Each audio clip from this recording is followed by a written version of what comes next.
হ্যাঁ হুজুর এটা কয় কিতা মায়াবী ভালোবাস হালাল ভালোবাসা পাইছে। তুমি প্রেম করবা প্রেম তো করো নিয়ে যায়। কিন্তু এসব করবা না, তা কি হয় মাম্মা? না না না এইসব করা যাবে না, এমনের দিন কান ভালো না, লিঙ্ক বের হয়ে যায়।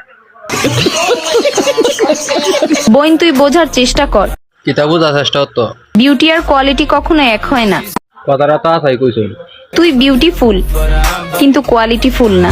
কিন্তু মামুনি তুমি তো বিউটিফুলও না কোয়ালিটিফুলও না। যদি আল্লাহ বাঁচায় রাখে তাহলে কি তৈরি দেয় ভাই? তাহলে আমার টার্গেট একটাই, সুন্দর জীবনের টার্গেট তা তো বালা, তেমনি কিতা করবেন? আমি এমন কিছু করবো যেটা আমার গোষ্ঠীর ভিতর আর কেউ করতে পারে নাই। হায় হায় কিতা করবেন? 2-3 মিনিটের লিঙ্ক বার করবেন না কিতা? সবাই তোকে